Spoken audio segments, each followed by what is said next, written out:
Nupur, before I come to Sudipto, you're seeing the really injured end of the spectrum of hurting children.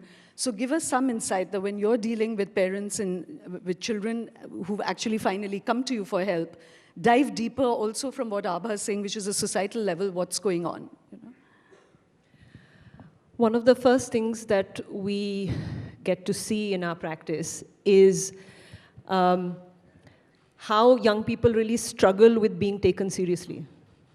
To have their distress really acknowledged and taken seriously by school, family, and a bit like the video that you showed just now, where the words that the young people are saying are about their distress, but then you listen to the music, and the music is all very happy, happy.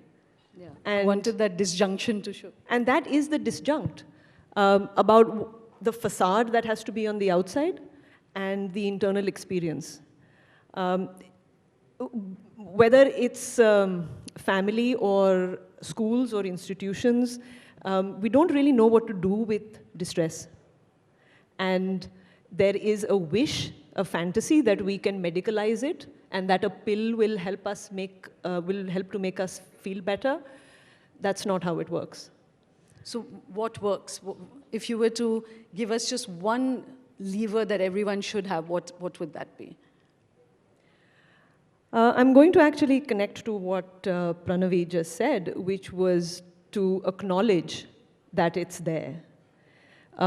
I'd say over 50% of the work we do day in and day out in our consulting rooms is listen. We listen to what the young people are saying. We zip our mouths, our opinions, which we have. We're not neutral parties. We come from our own history and prejudices even. And we were adolescents once, etc. But we listen. So I'm going to come back to both you and Abha.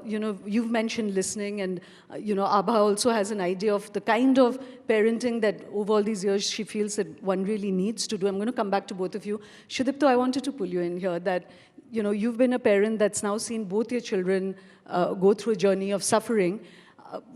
What has your experience been? Did you start from a position of blindness and bewilderment, and through this arc, where have you reached, which makes you a better support system for your children? Okay, before I answer that, may I pull the audience in? How many people have, within their first line of family, experienced mental health issues? Can I show of hands? So that's sort of less than 30%. We have an audience which still needs to get sensitized, maybe. Mental health doesn't come knocking at your door. It will not say that I'm here. How to be sensitive and be aware is an ongoing process. Now, that's where I'm here primarily to share with you some of the things that, with the benefit of hindsight, we can say that might be done better.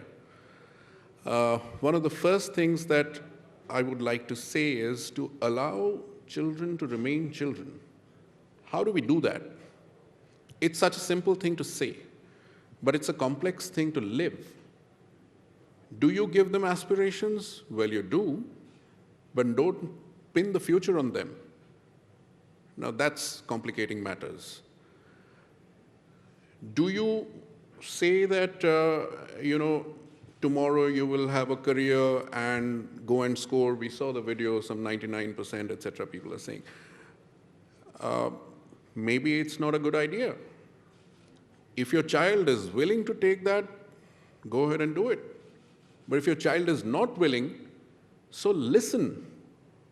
Also listen to what the child is not saying.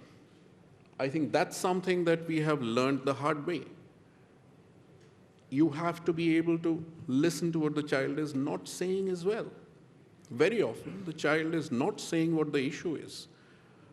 And that becomes more important than what the child is saying, because the child might be under pressure from you, from teachers, from peer group, from society.